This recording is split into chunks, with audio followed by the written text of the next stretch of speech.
Saya rekam pertemuan kita. Baik, bismillahirrahmanirrahim. Assalamualaikum warahmatullahi wabarakatuh.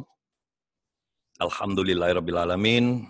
Syukur kehadirat Allah subhanahu wa ta'ala. Waalaikumsalam warahmatullahi wabarakatuh. Salawat kepada baginda Nabi besar Muhammad sallallahu alaihi wasallam dan berserah diri kita pada apa-apa yang telah beliau ajarkan. Dan takzim kita setinggi-tingginya atas segala yang kita dapatkan, para kiai, guru saya yang tercinta, para ustazah, guru-guru saya juga semuanya. Hari ini kita lanjutkan diskusi kita. Namun saya awal pertemuan kuliah online ini pengen mempertegas dulu karena kondisi kita sangat tidak memungkinkan. Kemarin kita sudah sampai pada pembahasan praktek public speaking, tetapi karena ini kita harus lockdown dan kita harus online, jadi saya mohon maaf tidak bisa sementara meneruskan praktek, ya. Jadi saya ada menawarkan beberapa poin yang kita mau ambil. Di antaranya itu adalah kita boleh saja pada saat pertemuan hari ini kembali kepada yang jelas kita akan berbicara tentang teori-teori. Cuman apakah teori kita ini melanjutkan untuk public speaking dalam hal ini adalah komunikasi dakwah, atau kita lebih ke arah neurologi dakwah, ya, dakwah, atau kita ke psikologinya, ya. Psikologi itu adalah kondisi ketiga, ya, dari komunikasi. Ada neurologi. Neurologi itu bagaimana kerja otak menyangkut hubungan daripada mulai dari ruh menjadi hati dan menjadi jiwa, dan jiwa itu nanti yang mempengaruhi akhlak dan amalan kita, hubungannya apa dengan agama. Terus psikologi ini hasil daripada neurologi itu membentuk jiwa, ya, karena psikologi itu adalah tentang kejiwaan. Atau kita ke fikir, ya, atau kita ke hal yang sudah disebut dengan MSO, ya, mekanisme sukses otomatik, atau yang kita sebut istilah lain dengan subconscious mind, ya, karena ini yang banyak orang tidak sadari, ya. Subconscious mind itu adalah pikiran bawah sadar, ya. Kalau conscious mind adalah pikiran sadar. Atau kita langsung ke hipnosis Al-Quran, ya. Tapi jujur hipnosis Al-Quran ini sudah sangat advance. Biasanya kita masuk ke sini itu setelah memahami hipnosis dulu. Tapi khusus untuk para kiai, saya bisa ngelangkahi kebijakan yang saya berikan kepada mahasiswa saya biasanya di luar. Kalau di luar mahasiswa saya itu tidak boleh belajar hipnosis Al-Quran kalau belum memahami hipnosis. Ya. Ini saya ditemani anak saya yang paling gede. Ini nongol dia di atas mau olahraga. Tetapi khusus untuk para kiai dan ustazah, saya berani melangkahi kebijakan saya sendiri dengan cara kita beberkan dulu hipnosis Al-Quran, baru kita ke hipnosisnya. Ya, itu berarti kita sudah mulai memasuki tahapan yang disebut dengan terapeutik, gitu. Nah, ini istri saya juga naik nih. Tapi nggak kelihatan deh, dia larinya ke sini. Istri saya takut karena nggak pakai hijab. Putar-putar di situ, pintu juga nggak kelihatan kok kalau di situ. Jangan lewat ke sebelah situ. Ya. Nah itu, atau masalah yang berkaitan dengan entertainment-nya. Entertainment itu teknik-teknik menghibur ketika kita dakwah. Nah silakan kita berembuk dulu, kita mau poin yang mana nih? Ya. Karena kalau kita sudah masuk di terapeutik, ini terapeutik banyak, ya. Nanti ujung-ujungnya ini bisa ke konsultasi, bagaimana melayani konsultasi umat, bagaimana teknik-teknik berkomunikasi yang menerapi umat. Nah silakan masing-masing memberi masukan terlebih dahulu, setelah itu baru kita discuss untuk membahas yang mana dulu kita orientasikan setiap kuliah. Karena ada masukan kemarin, minta tolong supaya, ya ini kalau saya tidak salah Kiai Solihin, minta tolong kenapa kita harus tunggu hari Rabu. Dan memang dalam kondisi lockdown ini, karena kita banyak di rumah, ada masukan gimana caranya kita pertemuan 2 kali. Cuman saya minta maaf kalau minggu ini memang, minggu kemarin memang padat, saya ngajar online, dan ini kalau tidak nanti malam, besok pagi saya harus berangkat ke Riau. Apakah bisa online dari sana atau tidak, saya juga nggak tahu. Yang jelas saya 2 hari, setelah itu balik lagi. Silakan para kiai, para ustazah untuk membahas, mendiskusikan mana yang kita orientasikan begitu. Silakan. Dibuka aja mic-nya semuanya, baru kita diskusi. Assalamualaikum, Pak Bagus. Siap, waalaikumsalam Kiai. Silakan. Saya lebih condong untuk tema yang sudah pernah disampaikan secara praktek belum bisa dilaksanakan, Ya. yaitu psikologi dakwah. Psikologi dakwahnya. Psikologi dakwah. Baik. Oke, kalau Iya, kalau gitu yang lain silakan. Yang lain silakan. Ya, Om. Ya, siap. Insya Allah aneh lebih condong kepada hipnosis Al-Quran. Hipnosis Al-Quran. Ini memang kok ada yang ketawa kenapa? Mau ngambil langsung bonus ya? Ya. Cakep. Mau langsung ngambil bonus. Jadi Ya, artinya memang Kiai Solihin. Kadang-kadang kita perlu fokus gitu ya.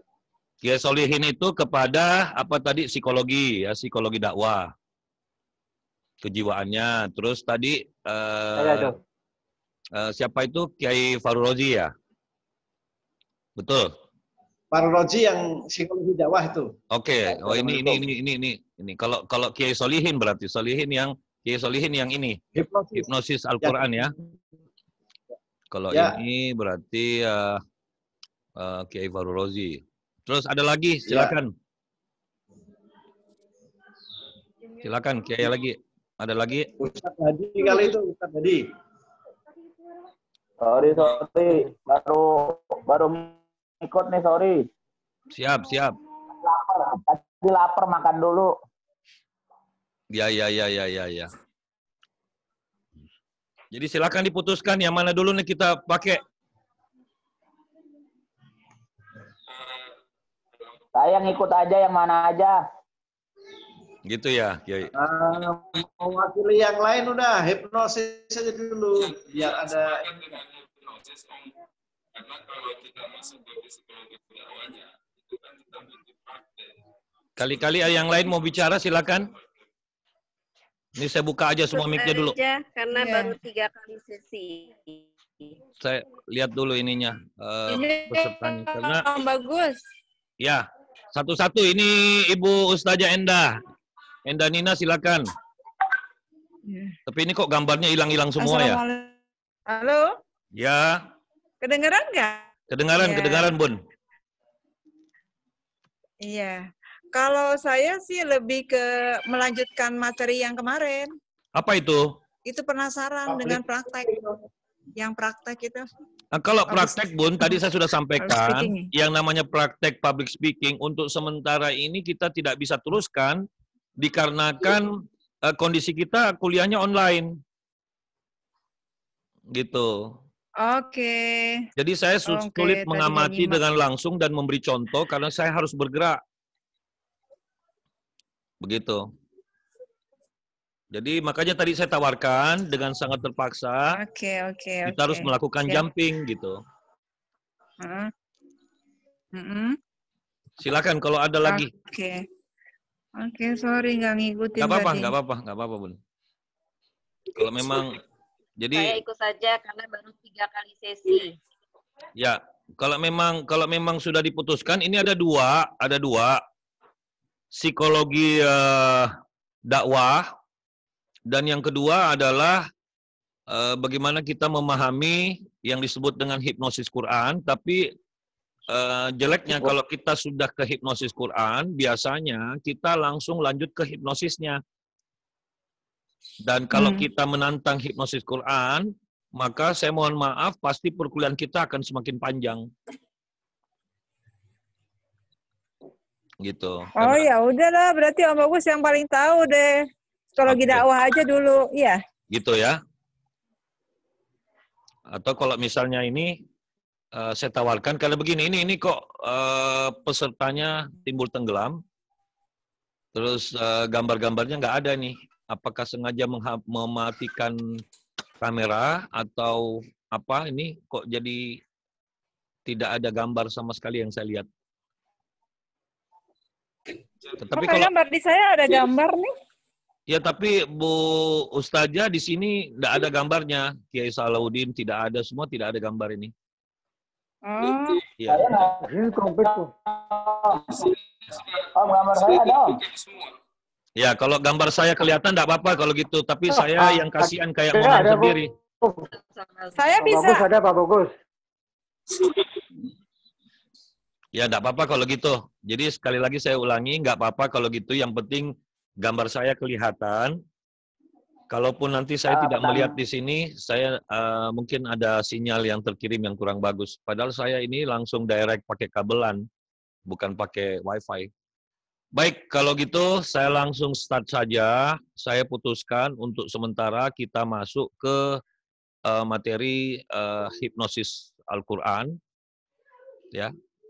Dan biar enak, saya akan buka materinya.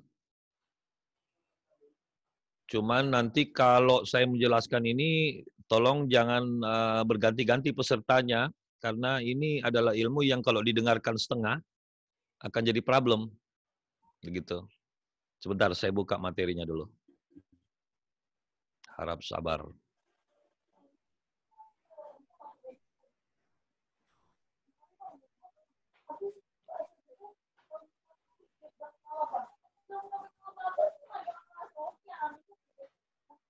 Nah, ini dia materinya.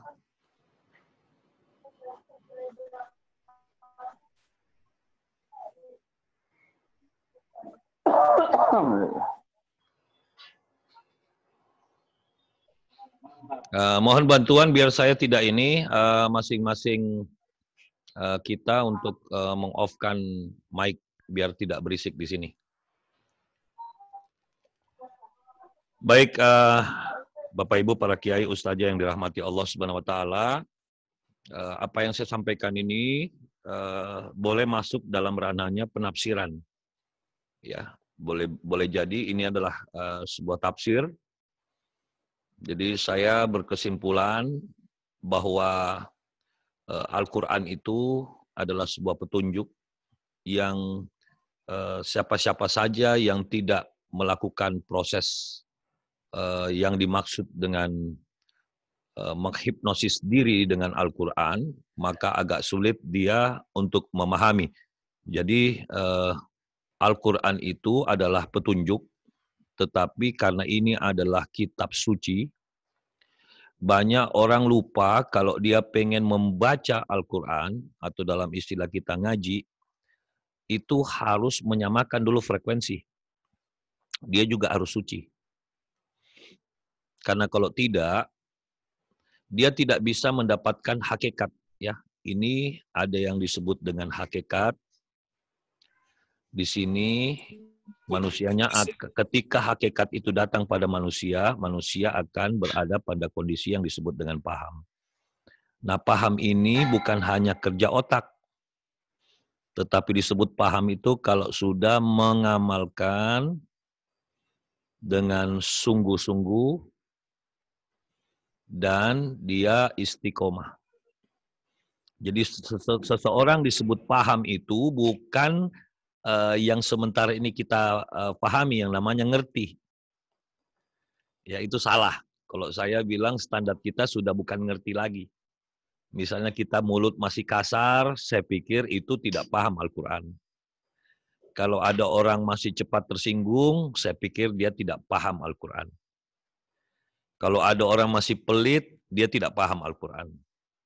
Kalau ada orang masih egois dalam kehidupan ini, hidupnya jorok, tidak pernah mau membersihkan diri, saya pikir dia adalah orang yang tidak paham Al-Quran. Jadi paham Al-Quran di sini bukan ngerti. Kalau yang dia maksud selama ini itu baru ngerti. Sementara kalau kita melakukan Iqra, ya ini harus kita sama-sama samakan dulu persepsi. Karena kalau ini persepsinya tidak sama, agak sulit kita masuk dalam teori saya yang namanya hipnosis Al-Quran.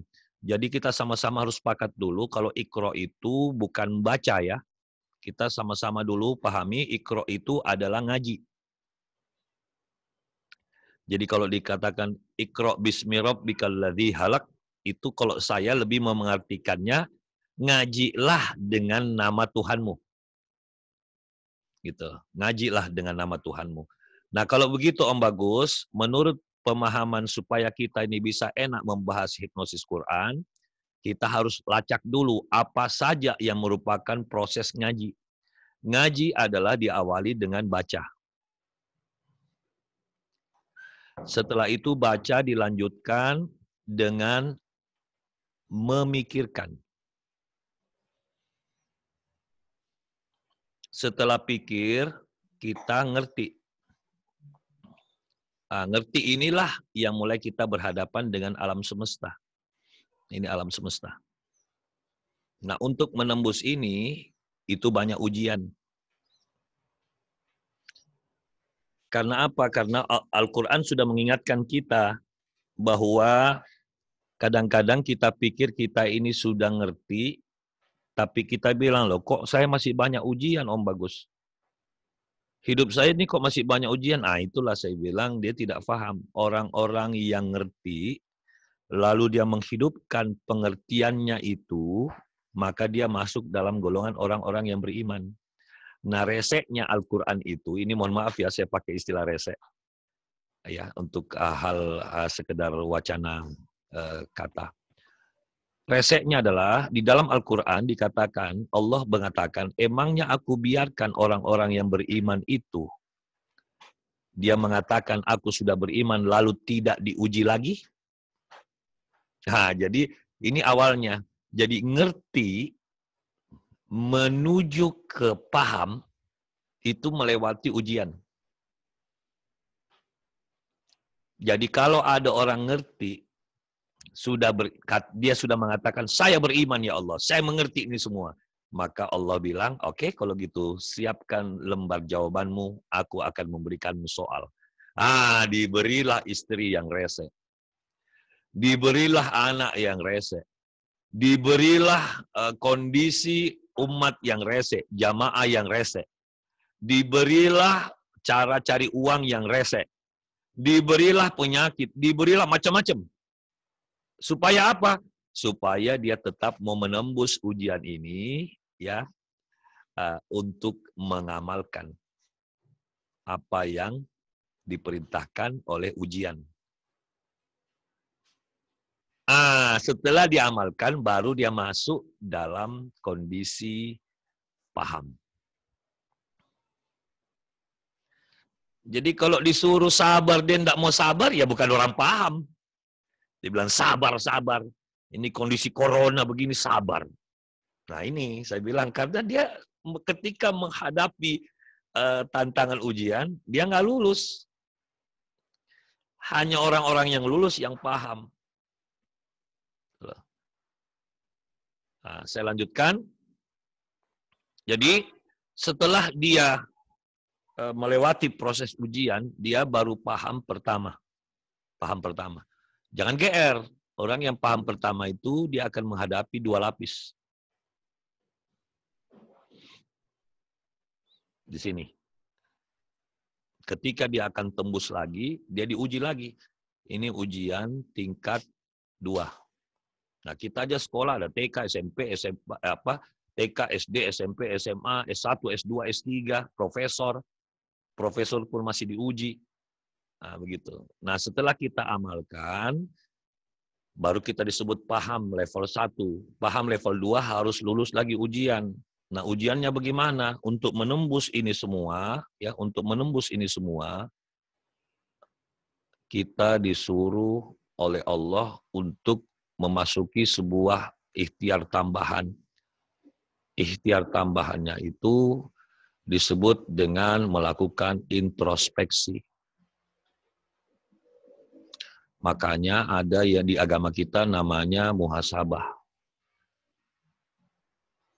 Ada itikaf. Ada yang namanya intrapersonal communication. Ya. Makanya orang-orang dulu, para ulama mengingatkan kita, kenali dirimu lebih dalam, lebih dalam, lebih dalam, maka kau akan kenal siapa Tuhanmu. Wah, ini dalam rangka ingin mengenal siapa Allah itu. Maka kita menembus.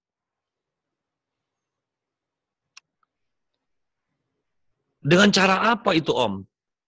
Langkah ini ditempuh dengan cara melakukan yang disebut dengan zikir. Zikir itu bukan hanya ingat, tapi sadar.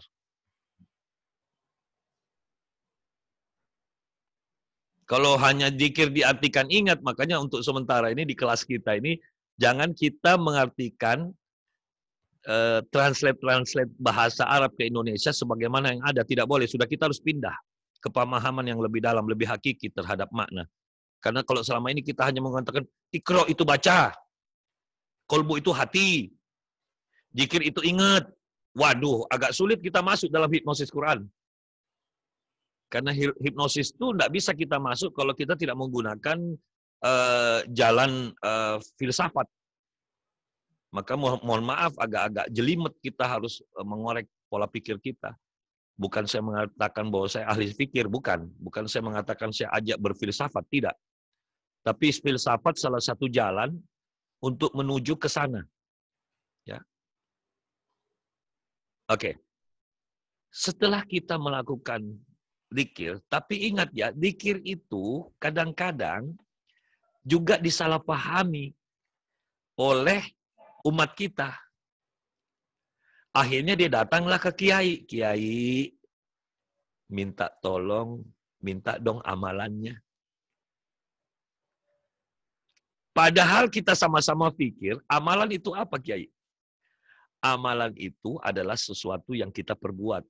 Jadi, mereka masih mengasumsikan amalan itulah wiritan. Setelah kita tuliskan, loh, Kiai, ini dibaca berapa kali? Tuh kan, arahnya dia wiritan. Gitu loh. Padahal, amalan itu adalah apa yang kita bisa perbuat dalam rangka dzikir. Apa yang bisa kita perbuat untuk kita beritahu Allah, ya Allah, aku lagi sadar. Jadi langkah selanjutnya adalah berzikir, sadar, dalam rangka melakukan introspeksi. Artinya apa? Apakah yang saya sudah amalkan ini sudah benar? Dan apakah sudah bagus? Karena yang di depan ini baik. Ini semua ini sampai ke sini ini baik. Ini baik. Tapi jangan kita gara-gara baik, kita sudah stop. Padahal baik itu syaratnya masih ada kan. Ingat baik-baik di kelas saya sudah pernah sampaikan, kita harus mencapai 3B. Mengapa ada pelatihan ini? Kalau hanya sekedar mengaji, kiai itu sudah kiai semua. Ustazah itu sudah ustazah semua. Ngapain kita mau ngaji lagi? Gitu loh. Tetapi kita mau masuk ke area ngaji yang lebih ngaji istilahnya. Nah, kalau ngaji yang lebih ngaji, kita harus kenal 3B atau 3E. 3B ini ya ada 3B-nya. 3E ini juga ada 3E-nya. Saya pikir saya sudah sampaikan beberapa saat lalu. Ya, 3B itu kita harus baik. Nah, inilah kebaikan itu. Mulai dari sini sampai sini. Ini kebaikan itu. Tapi di samping baik, kita juga harus benar.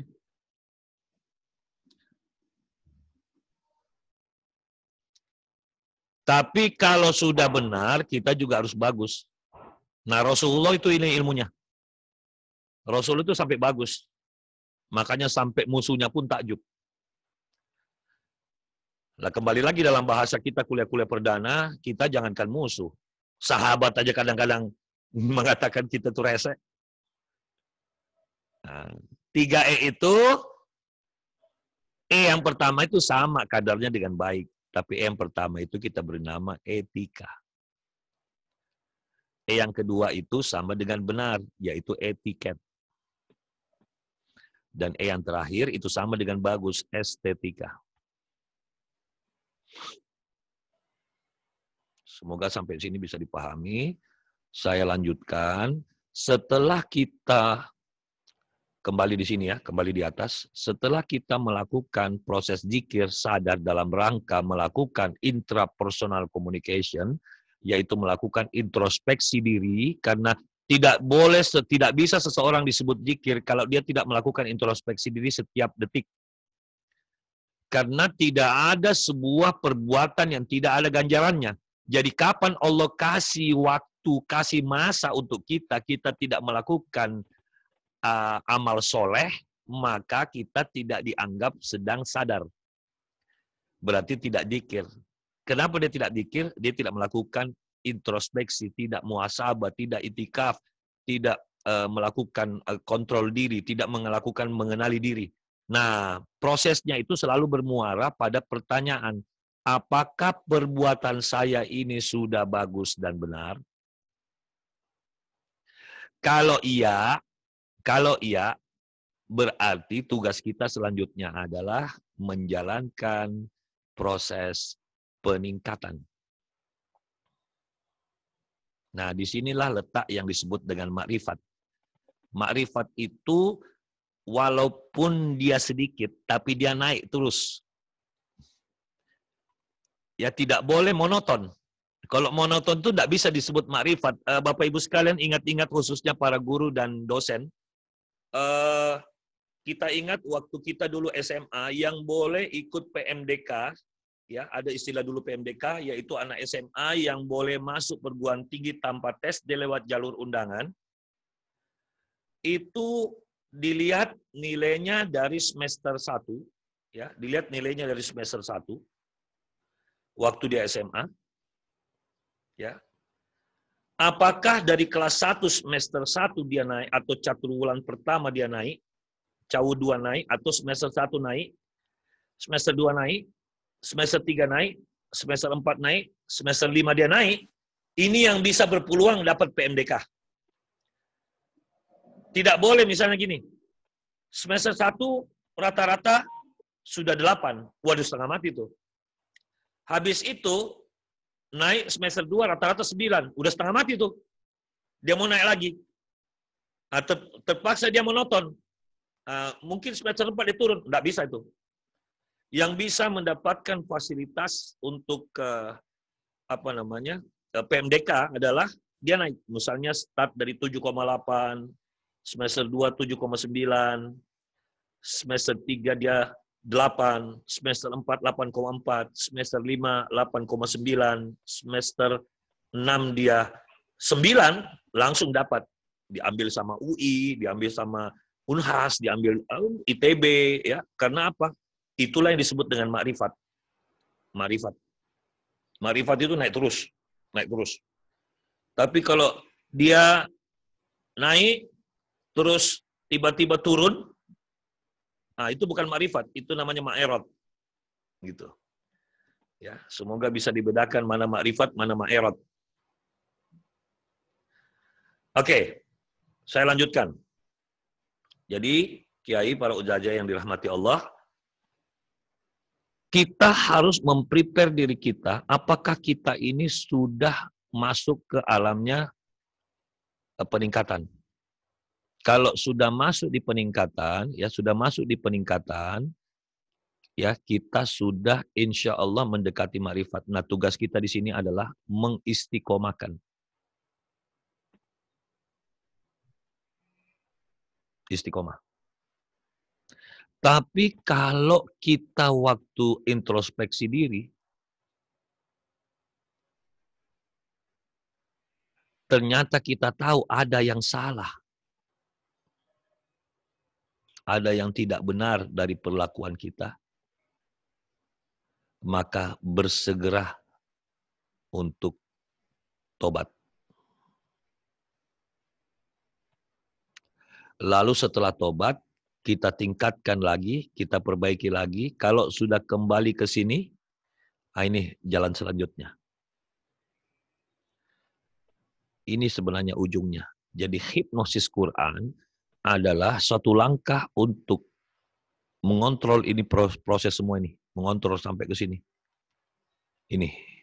Karena kapan ini tidak dilakukan, sia-sialah keberadaan Al-Quran. Sia-sia. Itulah yang saya maksud dengan paham. Tapi kalau ini tidak dilakukan, tidak melakukan proses ngaji, maka saya pikir seseorang tidak bisa disebut melakukan proses ngaji. Gitu. Sampai di sini, para kiai, ustazah yang dirahmati Allah, apakah ada hal yang pengen ditanyakan? Kita buka dulu tanya jawab sebentar. Silakan. Saya buka mic-nya semuanya ya. Silakan kalau ada yang mau ditanyakan. Waalaikumsalam. Silakan Kiai.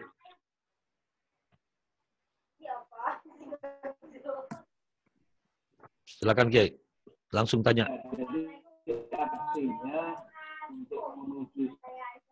Sebentar Kiai, saya tutup dulu karena ada ibu-ibu yang atau bapak-bapak yang berada di daerah yang masih berisik. Jadi mohon berkenan kalau ada dekat anak-anak bisa berpindah tempat supaya nanti ketika kita mulai tidak mengganggu. Mohon maaf Kiai Nur, saya matikan mic-nya ini untuk membuka mic-nya Kiai Solihin. Silakan Kiai. Kiai Solihin silakan. Silakan Kiai Solihin, saya sudah buka. Ya. Kiai, mohon maaf. Prosesnya sangat panjang. Kiai, mohon maaf, itu kurang dekat dengan mic-nya. Kurang dekat dengan mic-nya. Jadi suaranya kecil di sini. Dan putus-putus. Silakan Kiai, lebih dekat lagi. Oke. Ya, siap. Bagaimana sekarang? Putus-putus Kiai. Putus-putus Kiai. Iya. Oh, berarti ini maaf. Putus-putus Kiai. Ya, halo. Ya, ini gede banget. Silakan. Wah. Kalau gitu, nah gede. Nah, ini Maaf, gede. tadi pakai Bluetooth itu pakai speaker rupa-rupanya. Jangan. Itu timbul tenggelam. Berbicara agak repot. Jadi begini. Ya, Kiai. Hilang lagi tuh. Hilang lagi. Iya. Nah, begini Kiai, untuk sementara enggak apa-apa matikan aja dulu anunya, matikan aja dulu kameranya. Yang penting suaranya. Iya. Matikan dulu kameranya, yang penting suara. Kita coba disiasati. Oke. Ya. Ya. Oke. Ya, siap. Bagaimana? Ini Guru? terdengar ini Kiai. Ya, hilang lagi. Ya. Sudah mati kameranya. Ya, siap. Lanjutin. Saya catat pertanyaannya. Iya. Oke, jadi waduh ini ada masih sudah connect belum? Sudah connect ini, suaranya udah terdengar jelas. Oke, terima kasih. Jadi begini, Siap. rupa-rupanya dari pemahaman tadi, ini mestinya materi ini juga dari zaman dahulu kita sudah terima mestinya ya, sehingga langkah-langkah di dalam kehidupan kita ini sudah menuju ke sana gitu ya. Memang Kan iya. Selama ini kan iya. Jadi apa bisa ini kemudian menjadi instan di ujung kehidupan gitu maksud saya itu. Ya, itu aja Pak. Itu bagus. Siap Kiai. Kalau ditanyakan apakah bisa, Kalau saya jawabannya sangat bisa. Ya, kenapa saya katakan sangat bisa? Karena pada prinsipnya insya Allah, ya insya Allah kita itu semua ada di sini. Ada di sini nih Kiai. Kalau kita merasa ada yang kurang, ya sudah kita ke sini lagi. Nah, kenapa kita melakukan proses pembelajaran hipnosis Quran itu dalam rangka ini? Melakukan cross-check kembali dari sekian perjalanan kita ini, nyawa kita itu kan sudah tinggal di sini nih. Tinggal di sini. Nah, bagaimana sisa akhir ini tetap istiqomah, tetap naik, tetap bersih, dan seterusnya. Karena kalau saya sama-sama percaya bahwa Allah Subhanahu wa Ta'ala tidak pernah mempermasalahkan hamba-hambanya yang salah. Allah Subhanahu wa Ta'ala tidak pernah, Islam itu sendiri bersama Rasul tidak pernah menghujat kita-kita yang salah. Yang dihujat itu, yang dibenci Islam itu adalah yang salah, yang tidak mau memperbaiki diri. Tidak mau menyempurnakan diri. Karena agama itu sendiri adalah hal yang berkenaan dengan sesuatu penjelasan di dalam Al-Quran yang mengatakan sungguh yang akhir itu lebih baik. Gitu loh. Jadi kita ini setiap hari ketika memahamkan diri kita bahwa apa yang dimaksud dengan sungguh yang yang akhir itu yang baik, maka kita harus pahami bahwa yang paling prinsip itu sebenarnya apa yang dikatakan, apa yang dicontohkan oleh beberapa penjelasan di dalam Islam.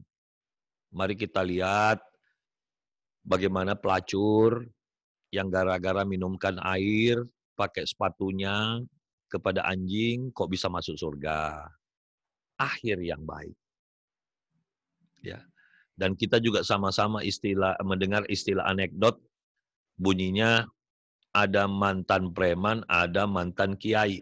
Nah, berarti yang dilihat adalah akhir kan? Nah, mari kita lihat Umar bin Khattab.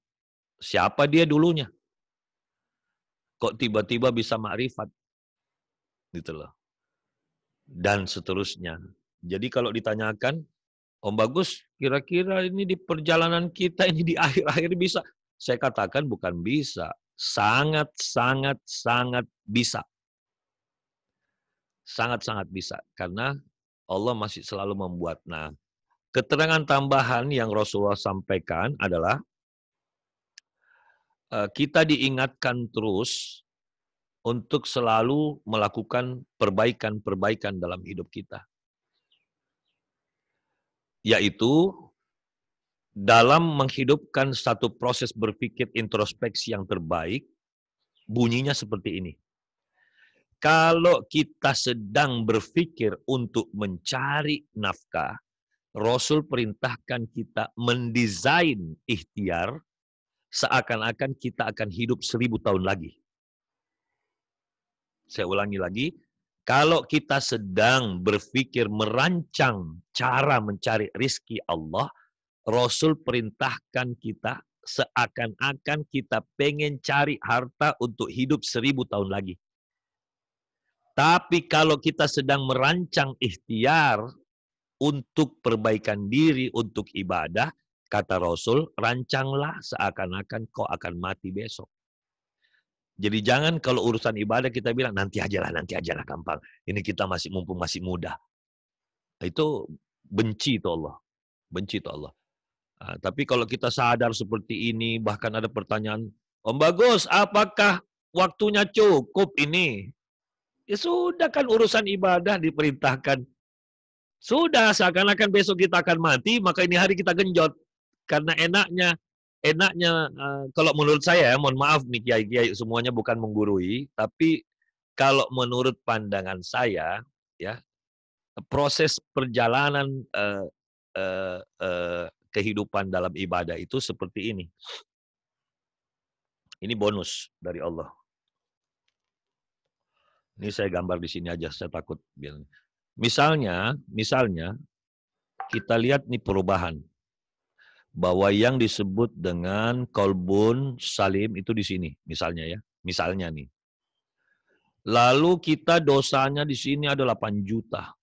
Pahala baru 3 miliar. Kan jauh sekali ya. Tapi karena kita di sini berjalan, lalu kita di sini putuskan untuk tobat. Nah, tobat kita ini katakanlah mendapatkan bonus dari Allah, kita tiba-tiba jadi 1 juta. Karena kita mulai tobatan nasuha. Sementara dosa masih 8 juta. Ya tentu dong kalau dihitung pasti neraka ini. Tapi yang Allah lihat itu adalah pergerakan ini. Pergerakan ini. Kalau di sini Anda itu maju mundur, maju mundur, maju mundur, maju mundur, hitungannya tetap ini. Tapi kalau kita terus jalan istiqomah sampai di sini pun kalau dilihat angka kita cuma naik 1,5 juta, ya. Di sini dosa kita masih 8 juta, ya. Tapi Allah lihat ini garisnya ini kencang, garisnya ini kuat, dan tiba-tiba Allah cabut nyawa kita di sini. Bonusnya adalah ini. Bonusnya adalah ini. Karena perjalanan kita menuju ke sini. Tapi bayangkan Kiai, ya, bayangkan Kiai, ini saya balik bahasanya nih ya, saya balik bahasanya. Kalau tiba-tiba strukturnya berbeda, ini strukturnya berbeda. Saya ganti nih. Kiai sekarang punya amalan jumlahnya 8 juta. Dosanya cuma 3 miliar. Kira-kira kalau mati masuk surga tidak? Ini kalau saya lihat perhitungan matematika ya. Mohon maaf ini kita ngakal-ngakalin. Tapi ini akan memotivasi kita. Lalu kita merasa Allah saya ini kan kekasih Allah, sudah banyak saya punya pahala, dosa saya sedikit sekali. Lalu Anda jalan ke sini, tiba-tiba Anda pengen maksiat sekali-sekali. Ya, Anda belok ke kiri. Jalan di sini ketutup. Ini jalan Allah. Ini kolbun salim. Anda belok kiri, Anda bilang sekali-sekali. Ya, waktu Anda belok kiri, kita tidak sadar ini perjalanan menuju ke neraka. Konyolnya baru dia belok kiri, baru 3 jam dia mati. Maka baginya ini, matinya itu mati ke neraka. Jadi mohon maaf, cara saya menilai hari-hari manusia itu seperti itu. Jadi tolong, kali-kali ada yang mau diklarifikasi, silahkan. Itu jawabannya, Kiai. Ini saya buka mic-nya semuanya nih. Silakan, Kiai. Kalau ada yang mau ditanyakan, kalau tidak kita lanjut. Silakan, kali-kali ada yang mau ditanyakan. Tanyakan. Bagus. Jawabannya panjang dan tingkat tinggi. Masya Allah, Masya Allah. Silakan kalau ada yang mau ditanyakan lagi. Kalau tidak ada, ya gantian yang lain. Ya, siap, Kiai. Kiai Solihin sudah. Silakan Ibu Endah atau Kiai Nur. Kiai Nur tidak terdengar ada respon. Siapa ini? Ustadz Ali Ridho. Ibu Mumun, kalau ada yang mau ditanyakan. Karena ini, mana Ustadz Salahuddin ya? Jangan-jangan putus ini Ustadz Salahuddin. Iya kali Ki, putus paling. Dari tadi nggak ada gambarnya juga. Oh ini ada nih, ini muncul lagi. Mudah-mudahan, ya mudah-mudahan beliau ikutin. Karena ketua kelas ini. Baik, kalau tidak ada ditanyakan, saya lanjut ya.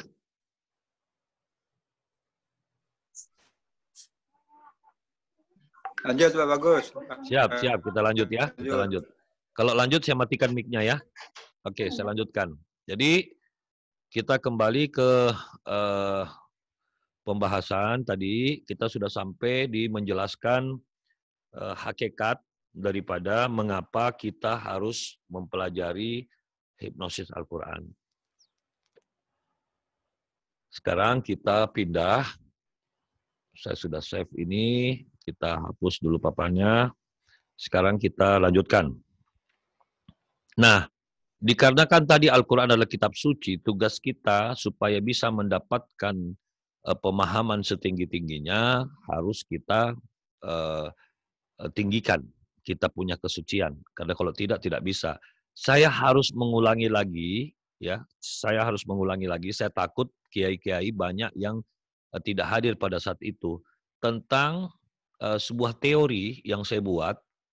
Teori ini saya beri nama penentu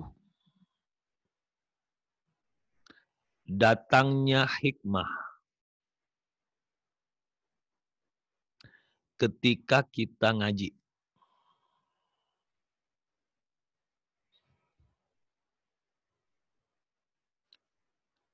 Kenapa saya harus membuat teori ini?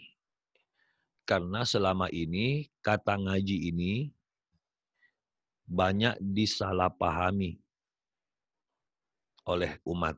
Mohon maaf, saya tidak mengatakan salah, tapi banyak yang salah paham. Dari mana Om Bagus tahu? Apakah Om Bagus melakukan riset? Riset saya adalah riset live. Riset live itu karena tugas saya menjadi seorang motivator berkeliling, saya melakukan cross-check langsung. Jadi kuesioner saya itu live.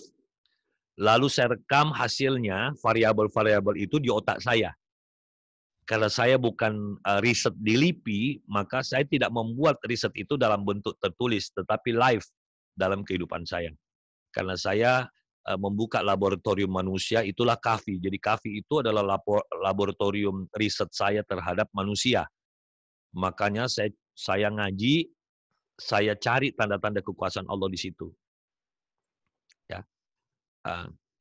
Makanya hari ini saya akan sampaikan tentang dua hal. Apa yang melandasi saya sampai mengatakan banyak yang salah tentang ngaji. Maka saya berangkat dari dua jawaban. Ya, ini tolong dikuasai, ini dasarnya. Terpaksa saya harus ulang. Dasar pertama dan dasar kedua. Dasar pertama adalah surah Al-A'raf, semoga masih ingat ayat 179. Ini dasar, dimanapun saya memulai menjabarkan, ini yang saya pakai sebagai dasar. Kenapa saya ulangi? Saya takut ada kiai atau ustazah yang belum sama standar kita mendefinisikannya. Ya, masing-masing punya, tetapi mungkin kita belum bersaudara penafsirannya. Nah, kalau belum bersaudara nanti akan melahirkan misunderstand atau boleh jadi miscommunication. Maka mari kita bongkar dulu hakikat yang ada dalam surah Al-A'raf ini yang kaitannya konsentrasinya ke ngaji. Ya, mohon maaf ya. Ayat itu ketika kita tafsirkan harus ada konsentrasi yang kita bangun. Karena kalau tidak akan bias kemana-mana. Makanya saya fokuskan dulu penafsiran kita pada urusan ngaji. Mari kita bongkar ayatnya. Surah Al-A'raf ayat 179 itu secara terjemahan akan kita rubah menjadi makna. Kita berikhtiar dengan nama Allah, Bismillahirrahmanirrahim, untuk memohon keridhaan Allah untuk mendatangkan hikmah pada ayat itu. Maka mari kita dekati dengan ikhtiar. Ikhtiarnya adalah awalnya kita terjemahkan dulu. Allah katakan sungguh.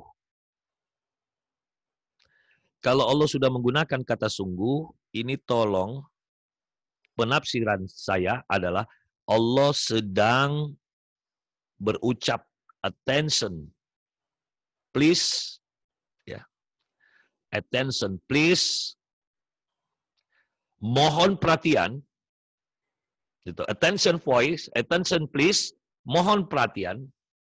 Jadi mohon perhatian. Artinya apa? Kalau Allah menggunakan awalan pada ayat sungguh, ya, sungguh. Mohon maaf terputus. Mudah-mudahan sudah dengar kembali. Saya lanjutkan. Saya lanjutkan. Ya, Ya, ini kenapa ini laptop saya ini sebentar. Hilang lagi gambarnya. Sebentar saya ulangi. Jadi tadi itu tentang penafsiran ya, penafsiran. Jadi kita di sini banyak yang salah tentang ngaji. Ya, mari kita tafsirkan, mari kita berangkat maju dengan pertama surah Al-A'raf ayat 179. Ya. Ini dasar supaya ketika kita ngaji persepsi kita sama. Kita mulai start membahasnya dan sungguh kata Allah, Allah kalau menggunakan kata sungguh itu adalah attention please, mohon perhatian. Kenapa? Karena kapan kita tidak perhatikan apa yang Allah jelaskan, itu memang Allah sudah sebutkan manusia itu adalah makhluk ya. Manusia itu adalah makhluk yang lalai. Sukanya lalai. Makanya atas dasar ini saya jumpai dalam Al-Quran seringkali Allah mengulang-ulang manusia itu adalah makhluk yang lalai, sukanya lalai. Maka kenapa ayat itu banyak sekali yang menggunakan sungguh atau sungguh-sungguh, atau lebih parah lagi ketika Allah sudah menggunakan kata sungguh benar-benar, itu tolong hati-hati. Setelah kata sungguh, itulah yang banyak manusia lalai. Nah, sekarang mari kita lihat. Lalainya di mana? Allah katakan, sungguh akan aku isi. Isi ini luar biasa loh kata isi ini. Neraka jahanam itu banyak. Jadi ada isi, ada banyak. Dari golongan jin dan manusia. Nah inilah yang sering manusia lalai bahwa ada keterangan ini. Makanya mengapa Allah menggunakan kata sungguh. Supaya kita tidak lalai, ingat-ingat saja setiap ada ayat yang dimulai dari sungguh atau Allah menggunakan kata sesungguhnya atau sungguh-sungguh atau sungguh benar-benar, hati-hati itu. Itu attention please yang paling dahsyat. Pertanyaannya, mengapa? Mengapa? Yang pertama Allah jawab sendiri. Ku beri dia hati tapi tidak digunakan untuk paham. Kaitannya ngaji kan? Ternyata ngaji itu ujung-ujungnya untuk paham. Bukan untuk suara indah semata. Bukan untuk benar-benarnya tajwid semata. Jadi PR kita masih panjang ternyata. Apa yang harus dipahami? Ayat-ayatku, kata Allah. Jadi ngaji itu ujungnya paham. Mohon maaf kita sudah sampai tadi di keterangan tentang paham ya. Coba saya buka dulu, semoga masih bisa kebuka. Oh nggak bisa lagi. Oke, saya lanjutkan. Ayat-ayatku. Yang kedua, Allah katakan, ku beri dia mata, tapi tidak digunakan untuk melihat. Tanda-tanda kekuasaanku. Ini ku, diri Allah. Dan yang ketiga, ku beri dia telinga, tapi tidak digunakan untuk mendengar. Ayat-ayatku. Jadi sebenarnya inilah hakikat manusia. Yaitu hati. Karena tugas kita hidup hanya membersihkan hati saja. Tugas kita hidup itu cuma membersihkan hati saja. Karena ketika kita mati, diharapkan hati ini bersih. Karena kata Allah tidak akan berjumpa kau sama saya nanti kalau kau tidak datang dengan kolbun salim. Ya, saya lanjutkan. Kenapa ini bisa problem, hati ini problem? Karena hatilah yang memperkerjakan mata dan hatilah yang memperkerjakan telinga. Makanya ayat sendiri sudah menceritakan, bukanlah matamu yang buta, tapi hatimu. Bukanlah telingamu yang budek, tapi telinganya yang budek. Jadi prinsipnya manusia itu yang ini. Ini hanya serdadu ini, Kiai. Ini hanya serdadu. Inilah manusianya, inilah jenderalnya. Ketika ini semua tidak, maka apa yang Allah jawabkan? Dia itu seperti hewan ternak, bahkan lebih buruk lagi. Oke, satu kajian sudah selesai. Jadi tugas kita ngaji itu untuk paham. Lalu apa yang disebut dengan paham? Ya, saya ulangi lagi. Apa yang disebut dengan paham adalah mata setiap hari tugasnya cuman mau belajar, memahami tanda-tanda kekuasaan Allah. Dan yang kedua, telinga ini cuman belajar, mendengar. Apa yang harus didengar? Ayat-ayat Allah. Kalau itu tidak dilakukan, maka jangan mimpi hati kita bersih.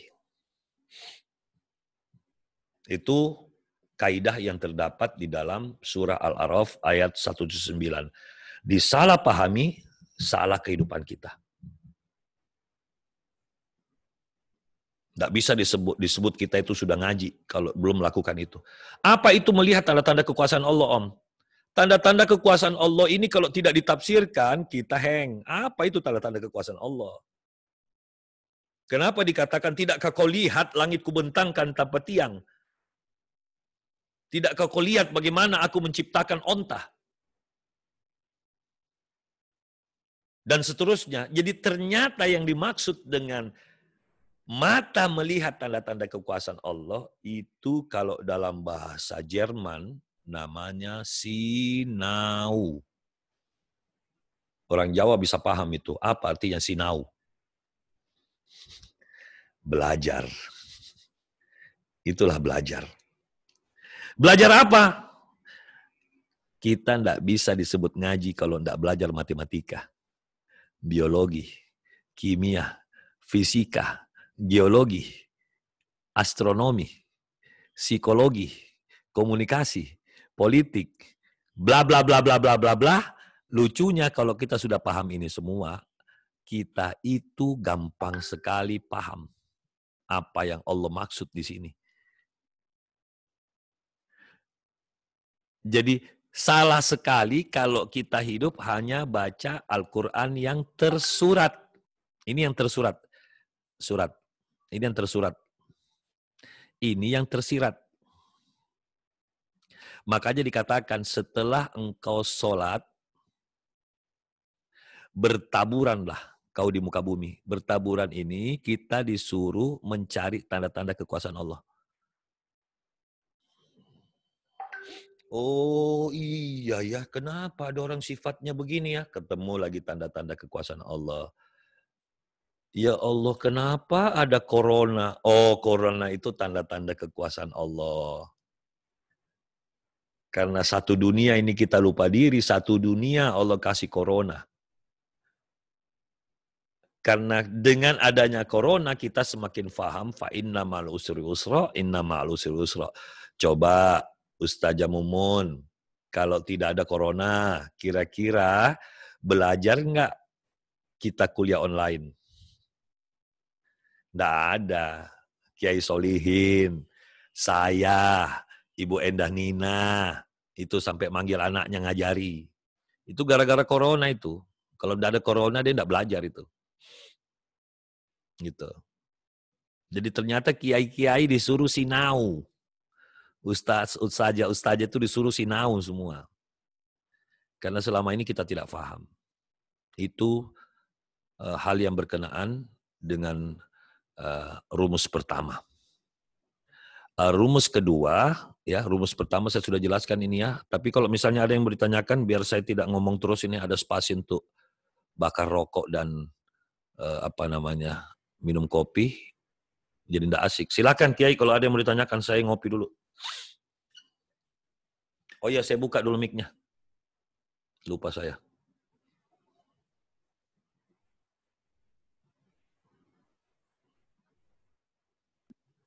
Nah, saya buka mic-nya. Silakan kalau ada yang mau tanya.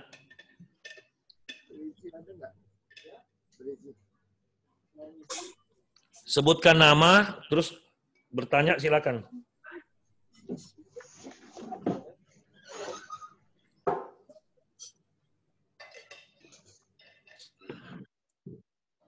Halo, Assalamualaikum. Waalaikumsalam Bu Nina, silakan Bunda. Ya, Alhamdulillah bagus ilmunya hari ini.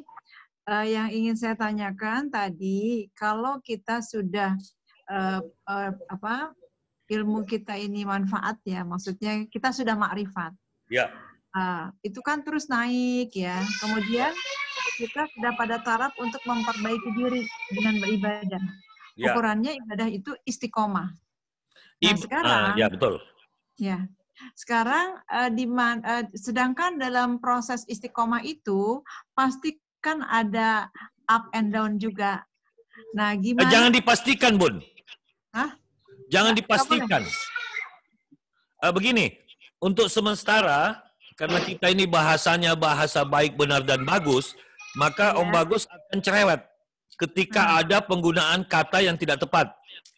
Karena kata yang tidak tepat tapi kita ucap, dia mempengaruhi psikologi kita. Dalam ma'rifat. Ya, jadi saya gini Bunda, teruskan nanti pertanyaannya, tetapi saya akan cut dulu karena saya harus jelaskan dulu perkataan Bunda tadi. Ya. Ya, saya harus dulu ya, sebentar ya, sabar. Jadi begini.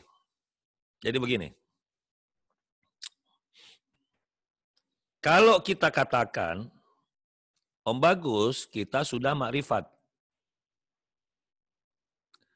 Tapi kan pasti, ada kata pasti nih. Tapi kan pasti dia tetap naik turun. Ini salah. Tidak boleh disebut pasti. Karena kalau pasti naik turun bukan makrifat. Kan tadi saya sudah kasih, makrifat itu begini. Dia naik terus. Tapi kalau dia begini, itu bukan makrifat. Ini masih bentuk ragu. Disinilah terjawab kenapa Islam mengatakan masuklah ke dalam Islam secara kafah. Orang yang kafah itu tidak naik turun. Dia naik terus. Kalau kita masih naik turun, berarti belum makrifat. Masih mantul-mantul. Om Bagus, tapi maksud saya itu hati. Beda. Hati memang dia begini, Bun. Hati itu begini dia. Kalau saya gambar ya. Ini misalnya ini as. Ini ruh. Hati itu memang begini dia. Ada gambar dia ke kanan, ada gambar dia ke kiri. Dan ini begini dia itu. Begini, terus begini lagi. Ini namanya kolb. Bolak-balik. Bolak-balik itu, kalau dia makrifat banget, maka garis yang sebelah kanan ini akan menyatu ke kiri untuk ke sini. Karena inilah siratal mustaqim. Ini siratal mustaqim ini. Dia garisnya lurus. Di ujungnya ini Allah.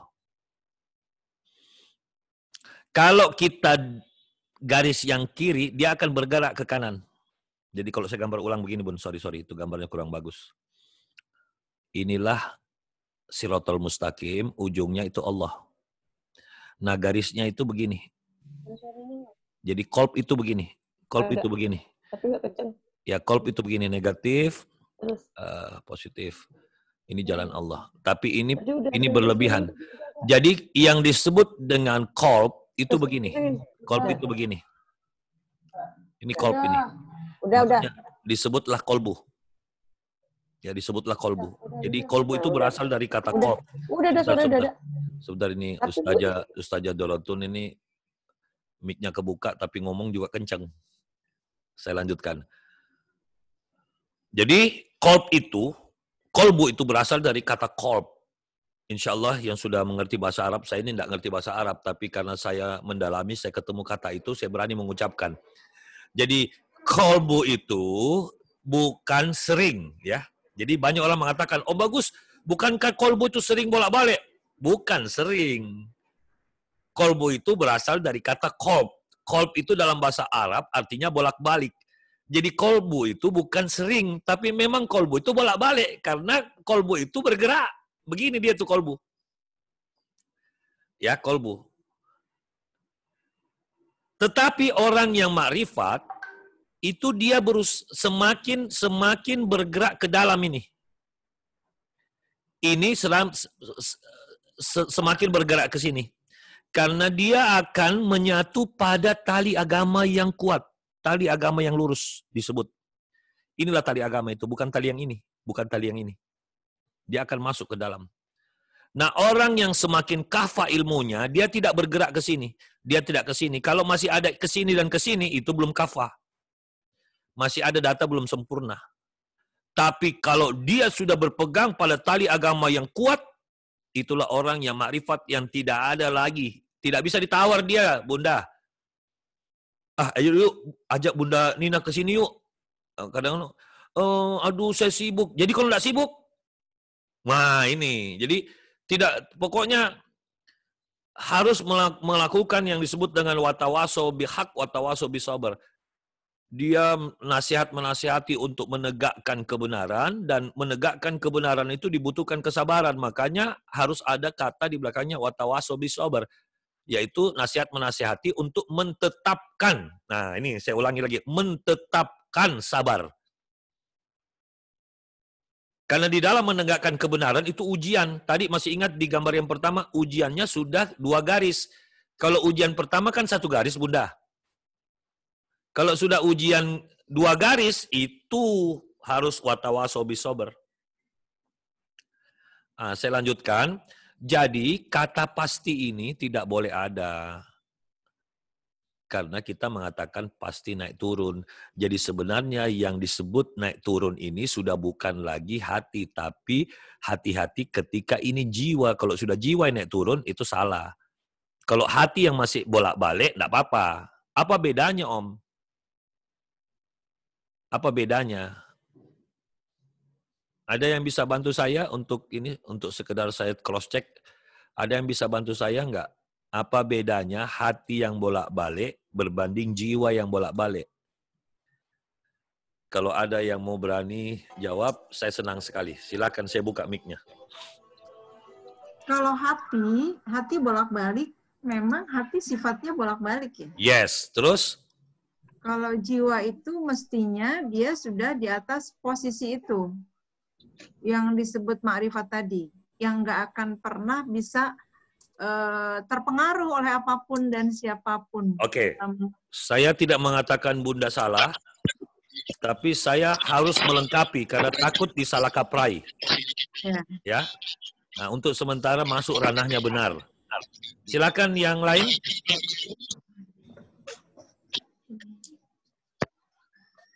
Apa perbedaan antara hati yang masih bolak-balik berbanding jiwa yang sudah bolak-balik?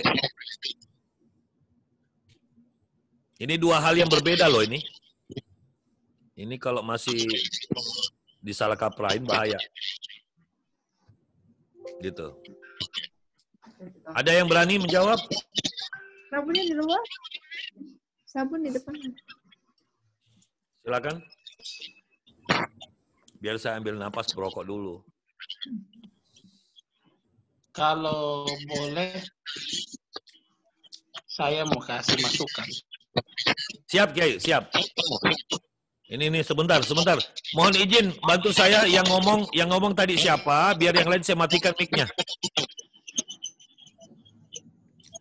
Yang pengen memberi masukan, siapa gerangan? Namanya Ali tadi. Ali, tapi hilang dia, hilang, nggak ada ini. Sebentar, saya tutup dan alinya yang saya buka. Saya tutup, Ali yang saya buka. Silakan Ustadz Ali, silakan bicara. Ini gambar Anda nggak ada nih. Kalau hati atau kolbun dengan jiwa kayaknya berbeda. Iya, betul. Memang harus berbeda karena dari awal kuliah kita sudah membedakan. Kalau hati itu kan kolbun memang sifatnya dia bergerak. Kolbun. Iya. Yatakollab. Iya. Disebutnya kolbun li'annahu yatakollab karena dia ada gerakan. Iya. Perubahan. Iya, sudah saya jelaskan tadi. Kalau jiwa itu kan mungkin nafsun kali ya. Nah ini, jangan pakai kali. Kalau kita pakai kali ya, itu nanti kasihan umat. Enggak, ini maksudnya saya menyampaikan ke situ mungkin bisa dinilai. Oh gitu. Pendapat saya kali. Kali itu pendapat saya yang saya sampaikan ke forum ini. Iya. Ke forum ini saya sampaikan kalau jiwa itu nafsun. Seperti Quran bilang nafsul mutmainnah itu nafsun jiwa yang sudah tenang. Ya. Ada jiwa yang tidak tenang. Nah, jadi kan sudah mulai ketemu nih. Sudah mulai ketemu. Ada kata sudah. Ada kata masih. Ya kan? Ya. Berarti ada perbedaan antara hati yang bolak-balik dengan jiwa yang bolak-balik. Ini bahaya ini. Bahaya. Yang mana yang paling bahaya? Jiwa yang ini nafsun yang sudah tenang dan sebelum tenang. Iya. Nafsul mutmainnah. Oke. Mungkin ini yang dari saya pandangan saya. Itu jawabannya juga sudah mendekati benar. Ya. Sudah mendekati benar, ya artinya kalau ujian matematika sudah 9,5. Sudah kumlot itu, semua kumlot. Ya, ada lagi yang lain silakan. Kalau mau, tinggal angkat tangan saja gini, saya buka mic-nya. Ini Ustazah Dorotun kok gelap sekali ya. Tolong posisikan kamera Anda, jangan belakangi cahaya. Pastikan kayak Ustadz Ali, kayak Kiai Nur, sama putar Anda punya posisi biar kelihatan Anda punya wajah. Kayak Bunda Mumun, tuh jelas tuh. Silakan kalau ada yang mau memberi masukan. Tidak ada, kalau tidak ada saya langsung masuk. Ini kok tapi pada kemana ya semuanya ya? Ustadz Salahuddin masih dengar? Jangan sampai sudah hilang dia. Mana ya Ustadz Salahuddin? Hilang dia nih.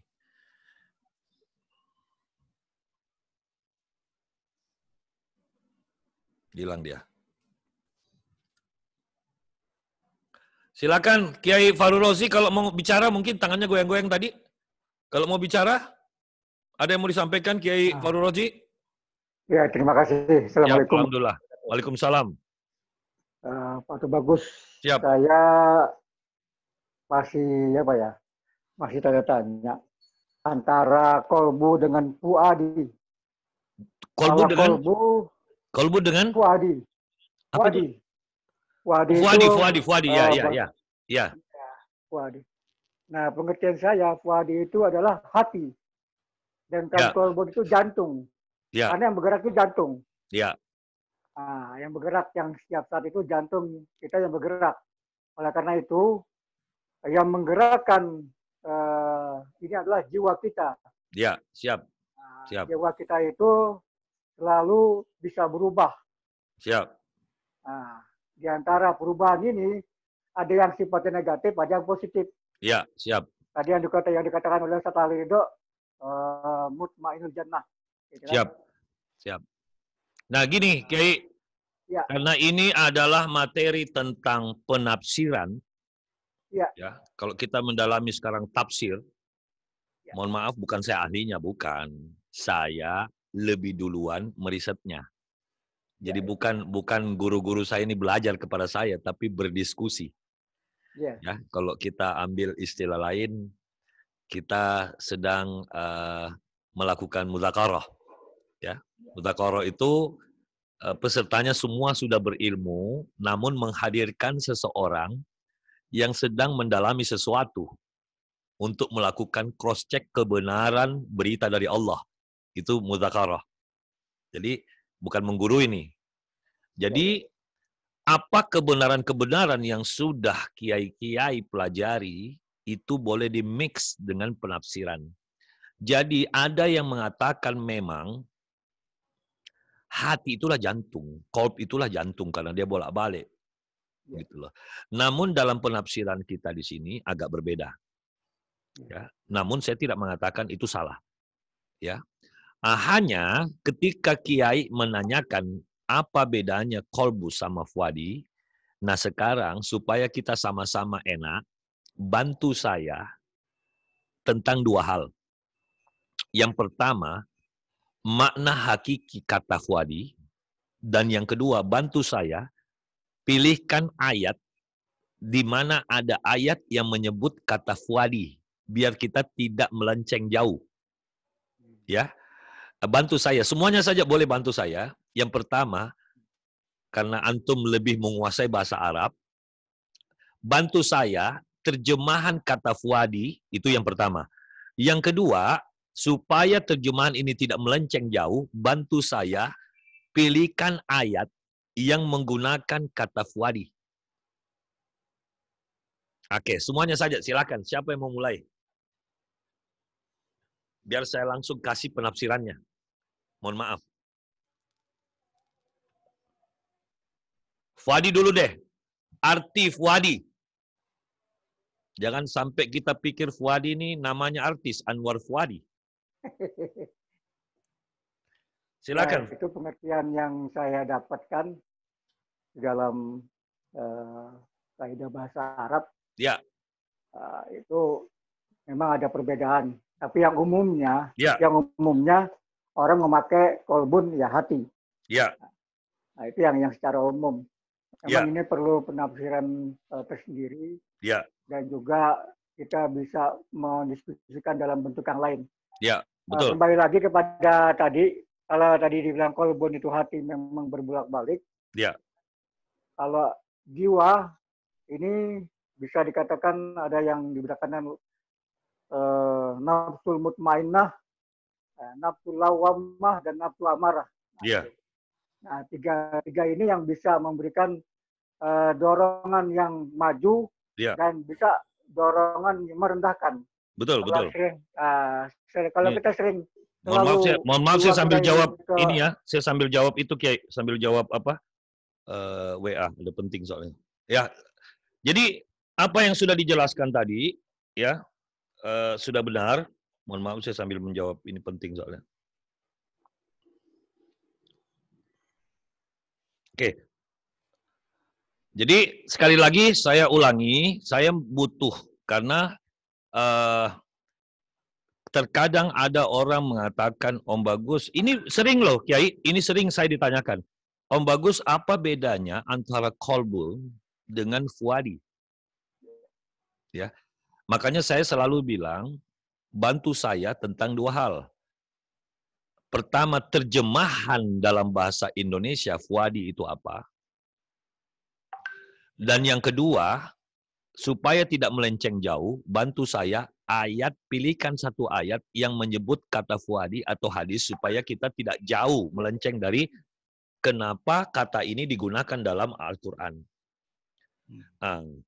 Kalau saya perlu tawarkan, setahu saya, ya ini mohon maaf lagi, setahu saya, fuadi itu maknanya adalah seperti kata sayang. Misalnya gini ya, saya mengatakan kepada istri saya, engkaulah buah hatiku, engkaulah jiwaku, engkaulah fuadi. Fuadi itu adalah jiwaku, engkaulah jiwaku. Makanya kenapa anak itu kadang-kadang kita beri nama fuadi. Fuadi itu jiwaku. Hadir dengan kelahiranmu. Engkaulah jiwaku. Anak-anakku itu jiwaku. Fuadi. Sama seperti kenapa Rasulullah sering memanggil istrinya dengan ya Khumairah. Nah, Khumairah itu juga artinya ada. Ya, artinya seperti dengan belahan jiwa, ya, apa itu ya, silakan bagi kiai-kiai yang paham. Dan saya tinggal tunggu yang kedua. Pilihkan satu ayat dan tolong bantu terjemahannya yang menggunakan kata fuadi pada ayat itu. Mungkin Ustadz Ali Ridho bisa bantu. Atau mungkin Kiai Farorzi bisa, atau Kiai Nur, atau Kiai Solihin. Silakan. Ada yang bisa bantu? Atau Ibu Zuratun? Bunda Zuratun, silakan. Coba bantu. Kalau saya mau kasih. Ya, sebentar Ustadz, saya matikan dulu mic semuanya orang, tapi mic-nya Ustadz Ali saya buka. Silakan Ustadz Ali. Yang pernah saya kaji, yang pernah belajar sedikit. Ya. Kolbun, sodrun, fuadun, ada lubun. Ya. Itu satu makna, yang Ya. artinya hati. Ya. Cuma dia lebih mendalam. Lapisan pertama adalah sodrun. Ya. Yang mana dalam Al-Qur'annya disebut dalam Qul a'udzu birabbin nas, malikin nas, ilahin nas, min syarri waswasil khannas. Mohon maaf Ustadz, mohon maaf, biar enggak panjang, karena saya cuma butuh referensi. Langsung pilihkan saja ayat yang langsung menggunakan kata fuadinya. Oh, dari kata fuadun di ayatnya. Enggak, Ya. ini dalam kajian itu sodrun lapisan pertama. Sebentar. Ya, satu makna. Ya. Silakan. Maksud saya. Jadi maknanya yang didapat adalah Ustadz Ali, silakan. Dia bagian dari hati, cuma agak lebih dalam. Ya, oke. Dalam. Berarti tidak jauh dari apa yang saya mau sampaikan. Itu saja. Karena jangan sampai begitu saya jelaskan, itu melenceng. Saya tidak mau itu terjadi. Saya tidak mau di pertemuan ini kita ada perbedaan penafsiran karena tidak lurus nanti kita punya ilmu. Gitu. Itu sama, maksud saya. Penafsirannya sama, Pak. Iya, makanya. Oke. Nah. Terima kasih, Ustadz. Baik, ini ada Ustadz Saludin baru masuk nih. Kali-kali mau tambahkan atau sekedar laporan saja? Iya, terima kasih, Mas. Mana? Menambahkan untuk kata fuad itu. Sebentar, Ustadz, jangan pakai extra mic. Karena tidak kompatibel itu. Tidak kompatibel. Iya, langsung live saja. Ya, kedengaran nggak? Lebih kedengaran kalau Anda pakai. Halo? Ya, itu lebih kedengaran. Kalau pakai mic tadi enggak kedengaran. Oh iya, oke. Enggak, tadi yang disampaikan Om Bagus, untuk ayat yang berbicara tentang fuad itu kan berbicara tentang kisah Nabi Musa ya dalam surat Al-Qasas. Ya, silakan. Wasbaha fuadu ummi Musa farigo. Itu kan salah satu kata fuad di situ. Mohon bantuannya, menggambarkan terjemahannya. Untuk seorang anak ya. Ya. Kalau diterjemahkan dan hati ibu Musa ya menjadi kosong yuk.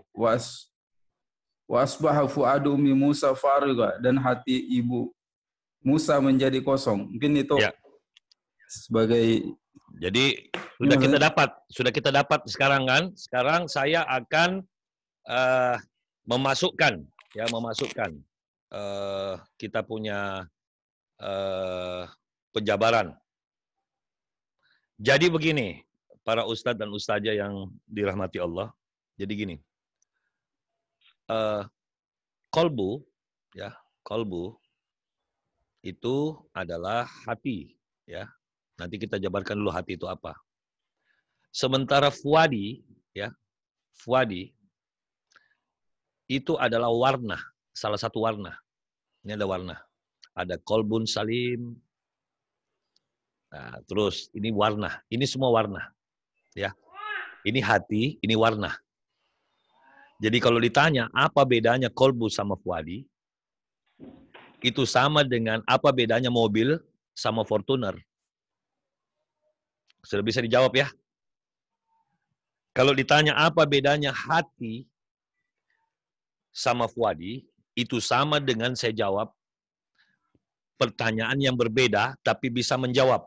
Apa bedanya rumah sama rumah yang bagus? Jadi fuadi adalah salah satu warna daripada hati.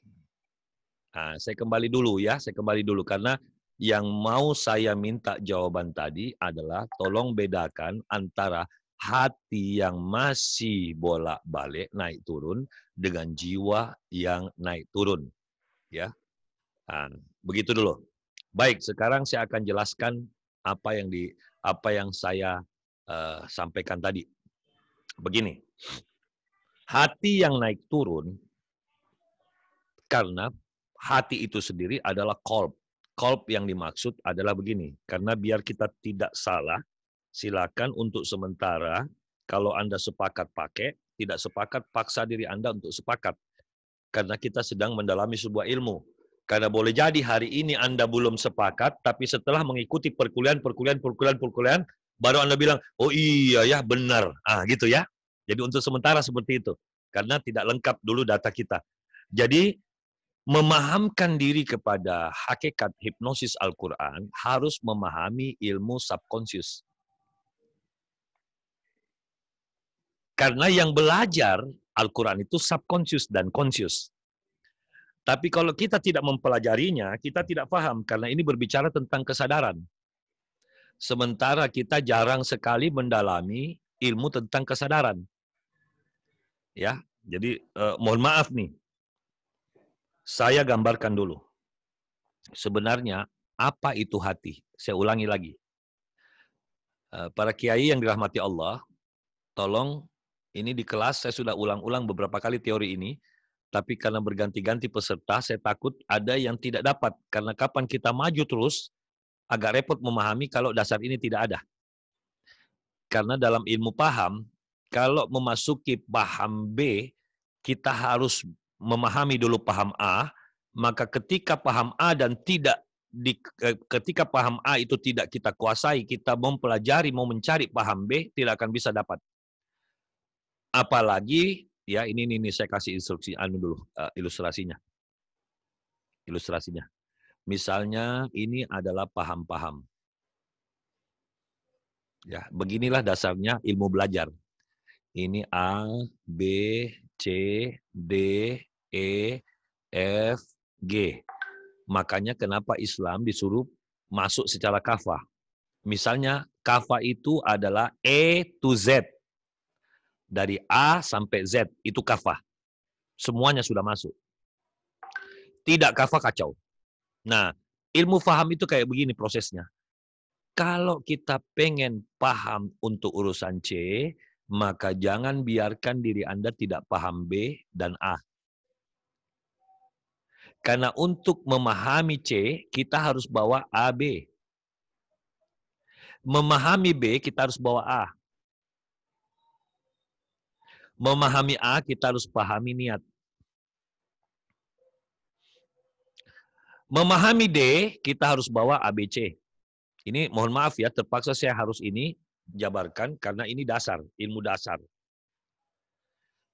Karena apa? Karena otak yang kita diberi sama Allah itu berfungsi untuk menjalankan proses loading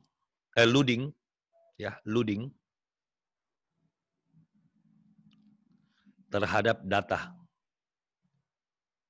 Ini dasar subconscious.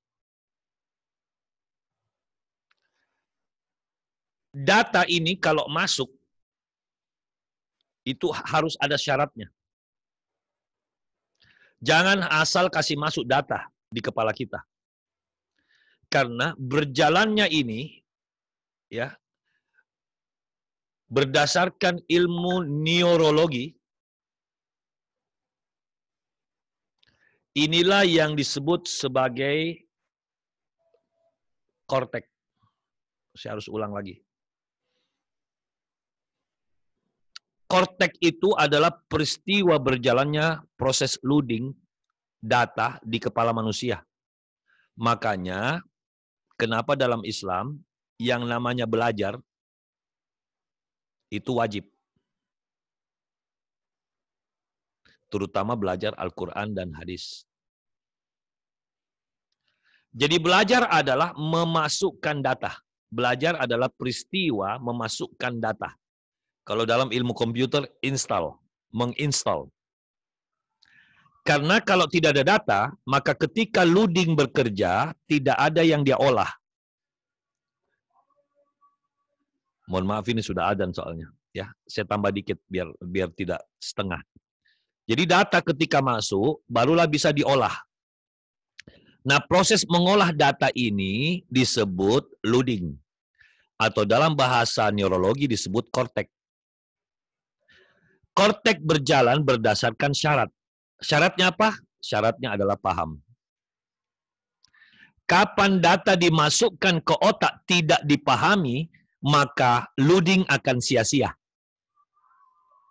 Loading akan sia-sia. Kortek akan sia-sia karena kortek berjalan berdasarkan paham. Kenapa Om akan sia-sia? Karena setiap kortek yang berjalan melahirkan hasil.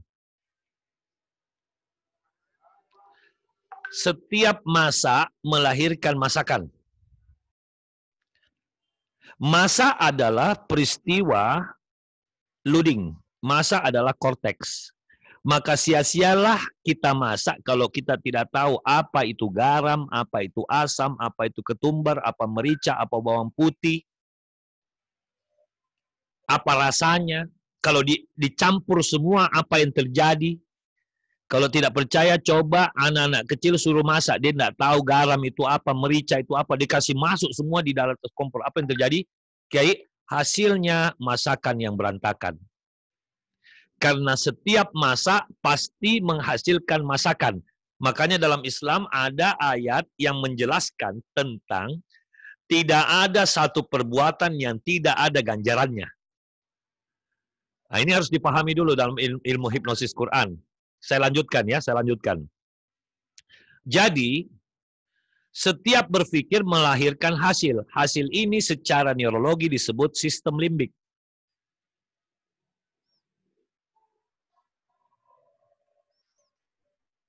Sistem limbik ini namanya hati sementara. Jadi hati itu apa? Hati adalah hasil fikir. Kenapa dia bolak-balik? Ini Kiai. Ini Kiai. Inilah proses bolak-balik itu. Sekarang saya tanya Kiai, ya, ini saya pindahkan ya. Tolong Ustazah yang lain, tolong perhatikan gerakan ini. Saya pindahkan ke sini, ya. Oke, sekarang saya mau tanya sama Ustazah, perhatikan gerakan ini. Perhatikan gerakan ini. Ini bergeraknya ke kanan atau ke kiri? Ini lihat ini gerakannya.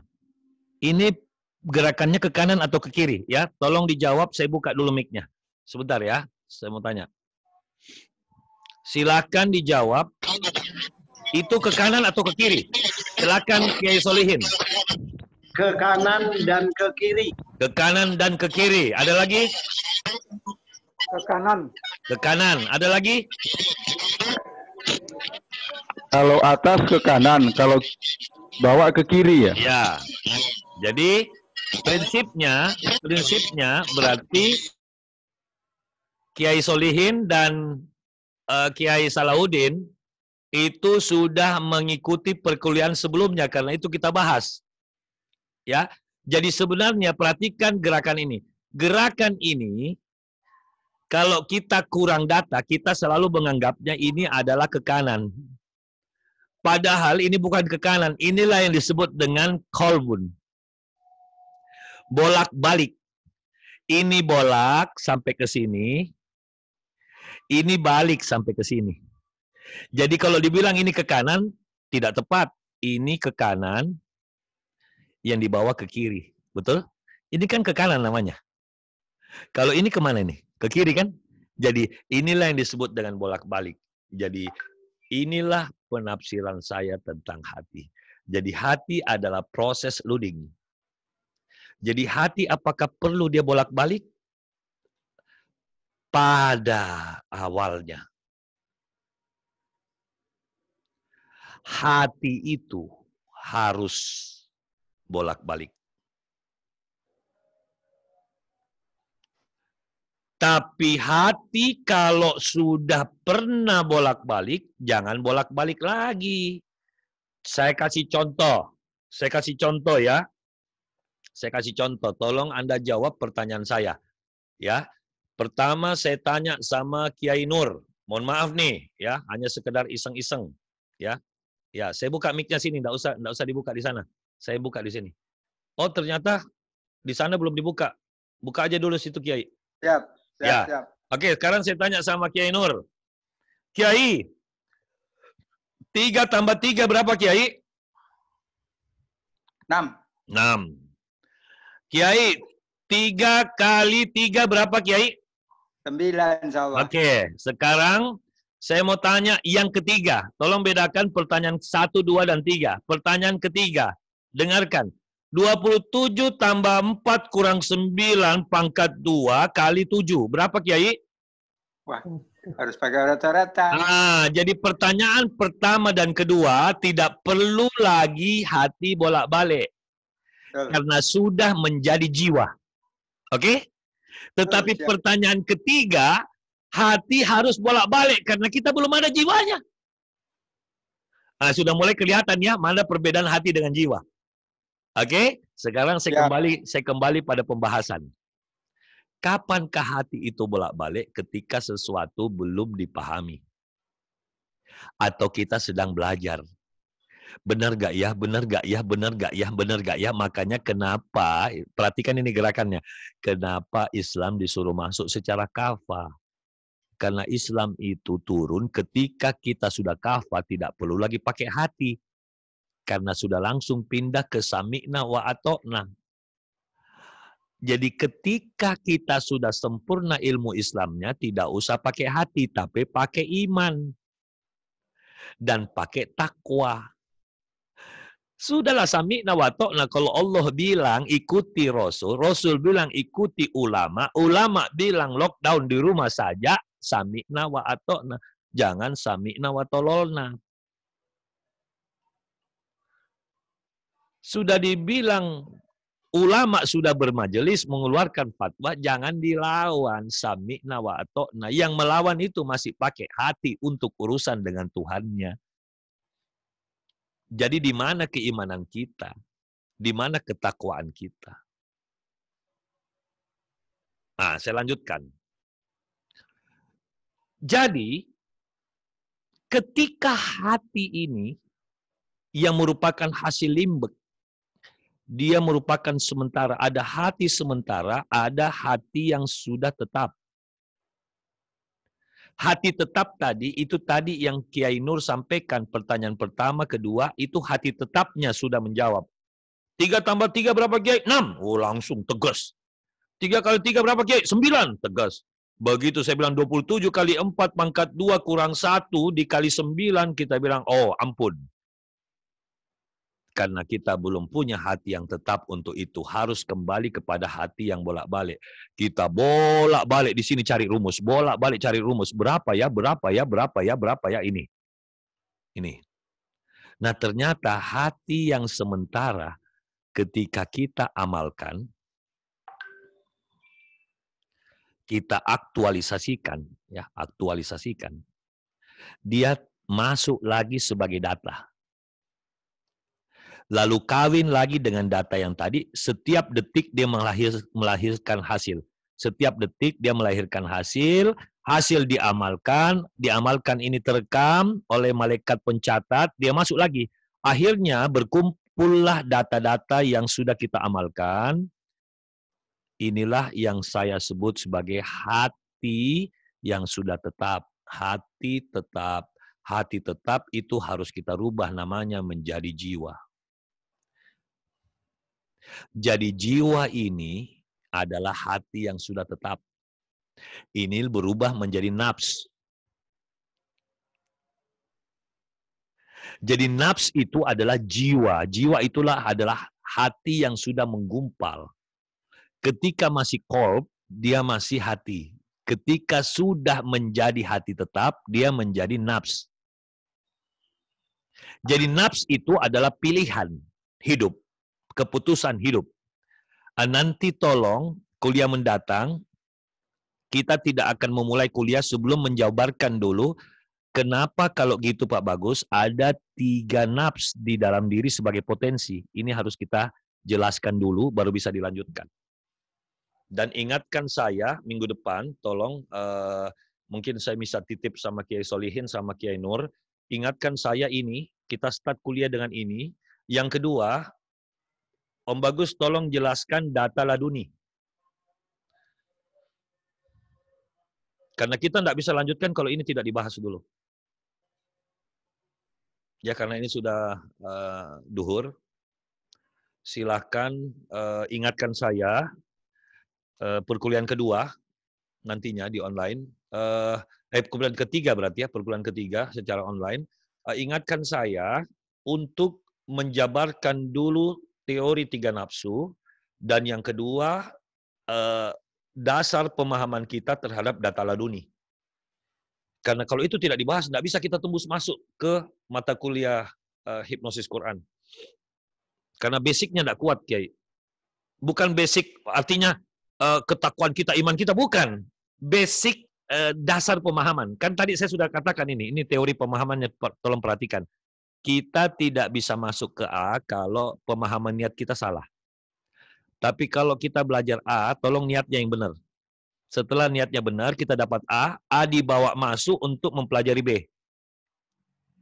Jangan langsung ke C kalau kita belum kuasai A dan B. Ketika A dan B sudah kita kuasai, silakan buka C.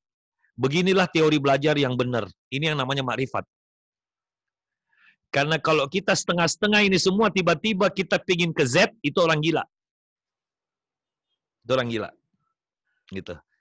Baik, Kiai yang dirahmati Allah dan para ustazah yang kita hormati, mohon maaf, silakan kita diskusi akhir.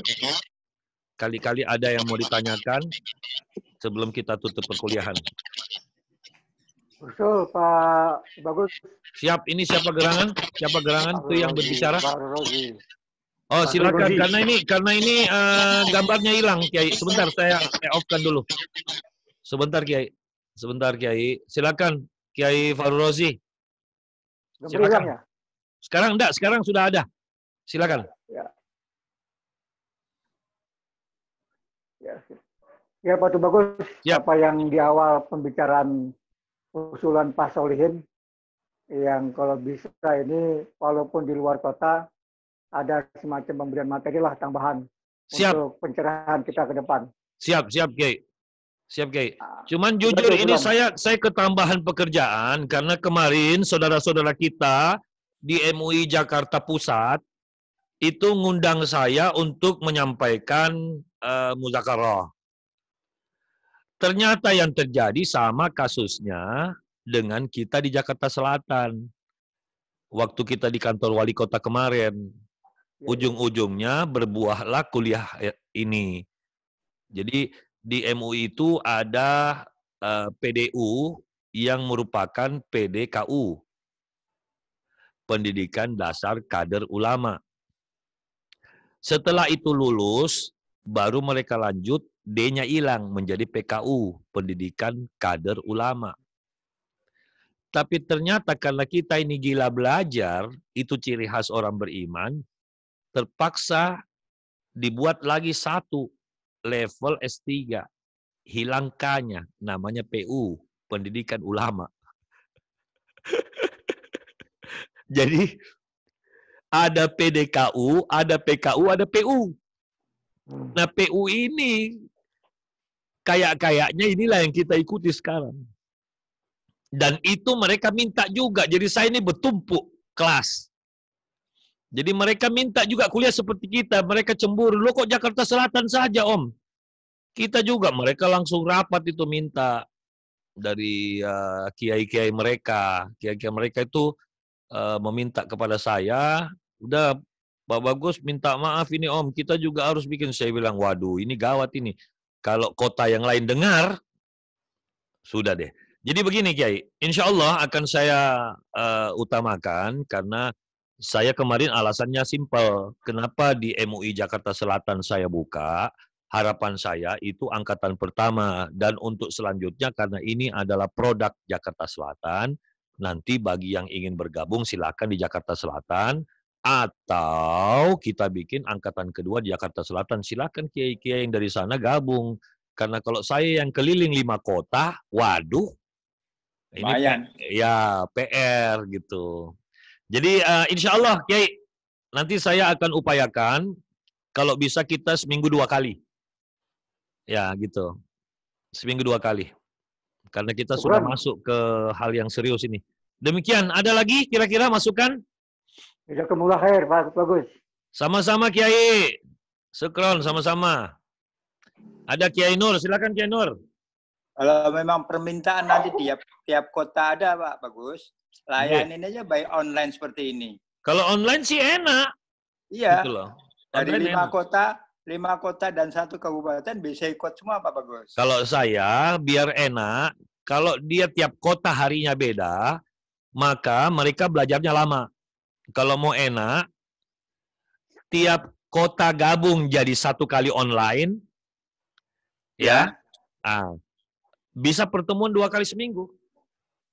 Oh, pertemuan tapi enggak bisa kita gabung sama mereka karena saya harus ulang lagi. Oh iya, dan minta tolong kalau saya yang ingatkan nanti saya dianggap sok-sok menggurui. Untuk teman-teman yang Jakarta Selatan, kecuali memang kalau sangat-sangat tidak memungkinkan untuk kuliah. Tapi kalau bisa jangan belang-belang karena pembahasan kita hari ini ketika besok orang ikut lagi, saya harus ulang lagi Kiai. Jadi bolak-balik ngulangi aja terus. Nah, kapan kita dalam? Iya. Nggak nyambung. Iya, jadi sementara kalau kita lanjutin dia tidak ada dasar, pertanyaannya akan kembali lagi kepada basic. Ya kan pasti dia ngomong gini lagi, Om Bagus, ini apa bedanya antara hati dengan jiwa? Ya, mundur lagi kita. Gitu loh. Nah, kayak ini Ustadz Ali kan nanya itu akhirnya. Nah, karena ketika itu cara menjawabnya saya wah ini saya harus ulangi nih. Kalau saya tidak ulangi, basicnya beda, berantem nanti kita. Gitu. Jadi sekali lagi mohon disampaikan kepada ustadz-ustadzah yang lain, minta tolong disampaikan, nyun sewu, kalau kuliah kita sekarang karena sudah semakin dalam, kalau yang baru mau ikut sudah tidak boleh lagi. Yang sudah ikut jangan off. Bagus. Iya, usahakan. Siap. Tadi yang disampaikan untuk minggu depan atau pertemuan selanjutnya, itu kita bicarakan masalah nafsu ini kan. Ya. Yang tiga itu tadi yang saya sampaikan. Amaro bisu sama lawama itu harus dijelaskan. Yang kedua adalah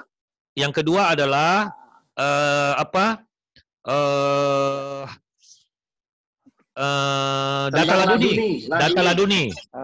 Nah, yang ketiga adalah teori penentu datangnya hikmah ketika ngaji. Oh ya. Ya, ada 3 itu.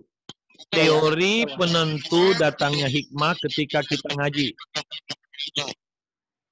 Ya, saya ulangi lagi. Jadi yang pertama, tolong saya diingatkan tentang teori 3 nafsu.